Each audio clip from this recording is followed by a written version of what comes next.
3 గంటల నుంచి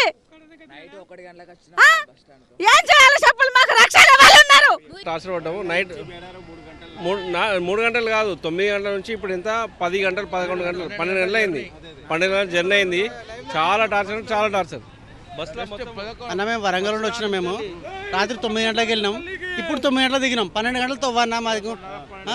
మేము రాత్రి మొత్తం జర్నీయే. మామూలుగా ఎప్పుడు రెగ్యులర్గా వచ్చిన 2 గంటలు వచ్చే వాళ్ళం.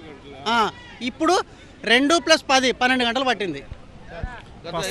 పస్రా నుండి మేడారం వరకు బాగా ఇబ్బంది అవుతుంది. పస్రా నుంచి మేడారం జరగడానికి కనీసం 6 నుంచి 8 గంటల జర్నీ పడుతుంది. ఈ విషయంలో ప్రభుత్వం కొంత చొరవ చూపాల్సి ఉంటుంది. ఇప్పుడు జాతర అయిపోయే సమయం కాబట్టి చాలామంది బస్సుల కోసం నిరీక్షణ చేస్తున్నారు. కాబట్టి ప్రభుత్వం చొరవ చూసి అందరినీ గమ్యస్థానం చేరేలాగా ఏర్పాటు చేయాలని కోరుకుంటున్నాము. మేము వచ్చి దాదాపు ఒక 2-3 గంటలు అవుతుంది లైన్లో ఉండి. అది వరకు లైన్లో ఉండి ఎక్కిచ్చిళ్ళు. ఇప్పుడు విచ్చలవిడిగా ఇచ్చిపెట్టిళ్ళు. చిన్నపిల్లలు ఉన్నారు, మేము ముసలోళ్ళు ఉన్నారు. చాలా ఇబ్బంది అవుతుంది. గన్పూర్ స్టేషన్ వెళ్ళాలి మేము.